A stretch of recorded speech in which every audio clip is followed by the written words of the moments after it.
ఈ నెల 30వ తేదీ మంగళవారం జరగనున్న ముక్కోటి ఏకాదశి పర్వదినాన్ని పురస్కరించుకొని కాకినాడ జగన్నాథపురంలో గల శ్రీదేవి భూదేవి సమేత శ్రీ వెంకటేశ్వర స్వామి వారి దేవస్థానంలో భక్తులకు ఎటువంటి అసౌకర్యం కలగకుండా పటిష్టమైన ఏర్పాట్లను చేస్తున్నట్లు కాకినాడ సిటీ ఎమ్మెల్యే వనమాడి కొండబాబు తెలిపారు. శనివారం శ్రీదేవి భూదేవి సమేత వెంకటేశ్వర స్వామి వారి దేవస్థానంలో వైకుంఠ ఏకాదశి ఏర్పాట్లపై ఎమ్మెల్యే వనమాడి కొండబాబు సమీక్ష సమావేశం నిర్వహించారు.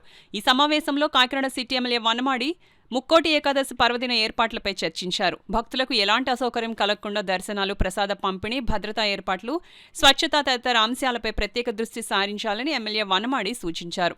భక్తులకు ఎలాంటి ఇబ్బందులు కలగకుండా ఆలయ కమిటీ సమన్వయంతో అన్ని ఏర్పాట్లు పూర్తి చేయాలని అధికారులకు ఆయన ఆదేశించారు. ఈ సందర్భంగా ఎమ్మెల్యే వనమాడి కొండబాబు మాట్లాడుతూ పర్వదినాన్ని భక్తి శ్రద్ధలతో ఘనంగా నిర్వహించేందుకు అవసరమైన అన్ని చర్యలు చేపడతామని అన్నారు. ఈ కార్యక్రమంలో ఆలయ ఈవో సత్యవాణి, ఆలయ కమిటీ చైర్మన్ మల్లాడి ఏడుకొండలు, కమిటీ సభ్యులు పాల్గొన్నారు. మంగళవారం వైకుంఠ ఏకాదశి. ఆ వైకుంఠ ఏకాదశి పర్వదినాన్న వెంకటేశ్వర దర్శనానికి పెద్ద ఎత్తున భక్తులు రావడం జరుగుతుంది.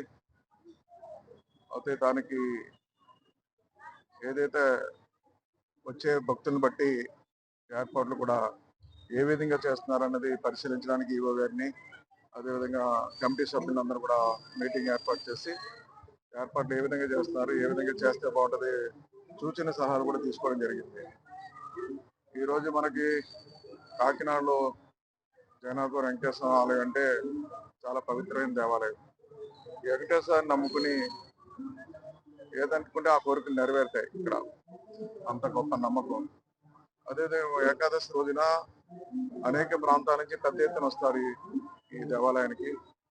తగ్గట్టుగా ఏర్పాట్లు చేయాలి, అన్నీ కూడా పరిశీలించడం జరిగింది. రేపు జరగబోయే ముక్కోటి ఏకాదశి రోజున ఇక్కడ దర్శనానికి వచ్చే భక్తులన్నిటి కూడా కావాల్సిన సదుపాయాలు, సౌకర్యాలు, తీర్థ ప్రసాదాలన్నీ కూడా పెద్ద ఎత్తున ఏర్పాటు చేయడం జరుగుతుంది.